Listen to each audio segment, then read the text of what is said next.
तेरी सेवा का अवसर मुझे मिल जाए, सच कहता हूँ मेरा।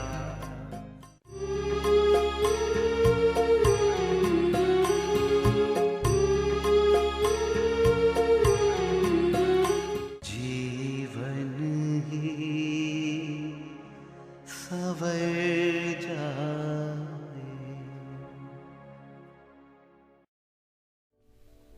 दोस्तों नमस्कार। आपने इस गीत को पूरा सुना, उसके लिए आपका हृदय से बहुत बहुत धन्यवाद और आभार। यूं तो इस गीत के माध्यम से एक महत्वपूर्ण संदेश हमने आपस में शेयर किया ही है। बस इतनी सी बात, और कि जिन भाग्यशाली साथियों के जीवन में अभी भी मां रूपी साक्षात भगवान मौजूद है, तो उसके प्रति अपनी किसी भी संवेदना को अभिव्यक्त करने का कोई अवसर चूकिएगा मत। अपनी मां से बातें करें, उनकी पुरानी यादों को और उनके अनुभवों को शेयर करने का अवसर उनको दें। उसके चरणों को स्पर्श करें, उसको अपने हृदय से लगाएं।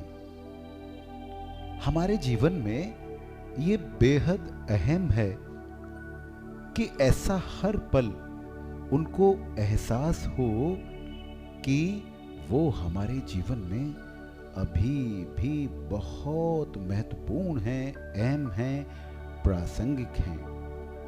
और देखिए ना, ये हमेशा याद रखने की बात है कि उनकी और आगे जीने की जो इच्छा है, इसी बात पर निर्भर करती है कि परिवार में उनका होना अभी भी कितना प्रासंगिक है।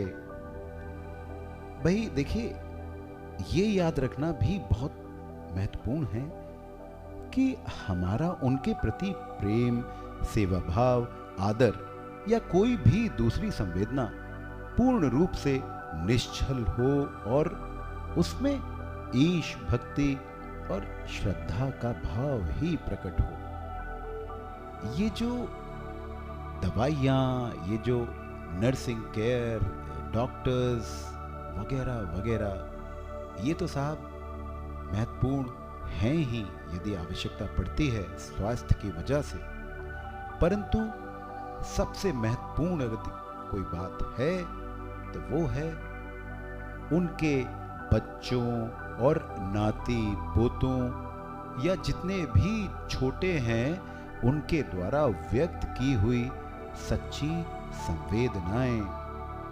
और यही सब उनके लिए किसी च्यवनप्राश या किसी संजीवनी बूटी से कम नहीं होता। Let's always remember, we never spend our time with Ma. As a matter of fact, we invest our time with her. An investment truly worth it. Let's say, I love you, Ma. And let's say it again and again. यही जीवन है दोस्तों। उनके इस जीवन में रहते हुए ही हम ये सब कर लें, जिससे कि बाद में किसी भी तरह का रिग्रेट या पश्चाताप हमारे अंदर ना रह जाए। माता पिता वो हैं जो कि साक्षात भगवान का रूप हमारे जीवन में है। हालांकि कभी भी वो पल नहीं आएगा जिसमें कि हम ये सोचें कि हमारा मन भर गया है, परंतु उनको स्पर्श करके, उनसे बातें करके, जितना हो सके सेवा का यदि अवसर हमको मिला है, तो न सिर्फ सेवा करके बल्कि अपने संवेदनाओं को, अपने भावों को निश्चल रूप से उनके साथ बांटकर हम अपने जीवन को कुंदन बना सकते हैं। क्योंकि जीवन में दो ही वो लोग होते हैं जो कि उस रूप में हमारे जीवन में होते हैं जो कि सच्चे अर्थों में हमारी प्रगति, हमारे विकास, हमारी खुशियों में हमेशा खुश होते हैं। और उनकी उस खुशी रूपी दिव्य जो इमोशन है, उसमें किसी भी तरह की कोई मिलावट नहीं होती। बाकी सारे रिश्ते हो सकता है किसी आदान प्रदान पर निर्भर करते होंगे, गिव एंड टेक पर निर्भर करते होंगे, परंतु ये जो माता पिता के साथ बच्चों का रिश्ता है, ये तो ऐसा ही रिश्ता है जैसे कि आत्मा और परमात्मा का, हमारा और हमारे परमात्मा का। मेरे प्यारे दोस्तों, मैं जीवन में उन भाग्यशाली लोगों में से हूँ जिन्होंने ईश्वर की कृपा से मेरे अंदर कुछ ऐसी संवेदनाएं समय से पैदा की कि मैं 3 जनरेशन के परिवार में तीनों पीढ़ियों के साथ बहुत ही प्यार से रह पाया और अपनी संवेदनाओं को पल प्रतिपल मैं अभिव्यक्त करता रहा। मैं धन्यवाद प्रार्थी हूँ अपने माता पिता का, जिन्होंने ये अवसर मुझे दिया। हे भगवान, हम सभी बच्चों के जीवन में वो क्षण आए जिसमें कि हम पूर्ण रूप से अपने माता पिता के प्रति समर्पित हों। हमारे जो ग्रंथ हैं, चाहे वो गीता हो, चाहे वो रामायण हो, उसमें माँ और बच्चे के रिश्ते को जिस रूप में चित्रित किया गया है, वो अपने आप में उदाहरण है कि यदि हमें जब भी अवसर मिले अपने माता पिता के प्रति अपने कर्तव्य को निभाने का, तो वो सर्वोपरि हो, उसका विधान, उसका महत्व सबसे ऊपर हो।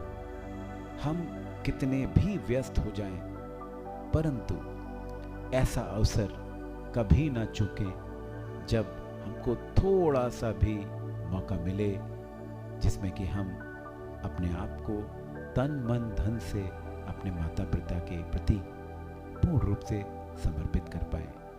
हे भगवान, आप स्वयं तो हमारे सामने नहीं होते हो, आप कभी मूर्ति के रूप में, तो कभी इस सुंदर प्रकृति के रूप में, कभी सूर्य के रूप में, कभी चंद्रमा के रूप में, कभी पेड़ों के रूप में, इत्यादि इत्यादि हमें अपने अस्तित्व को महसूस करवाते हो।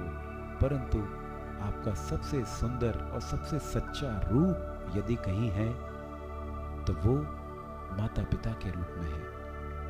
और यही सबसे दिव्य रिश्ता, सबसे दिव्य संबंध है जीवन में। मेरे प्यारे दोस्तों, मेरे प्यारे साथियों, देवियों, सज्जनों, मेरे बहनों और भाइयों, आओ हम पूर्ण रूप से इस दिव्य संबंध को जी लें, इससे पहले कि देर हो जाए।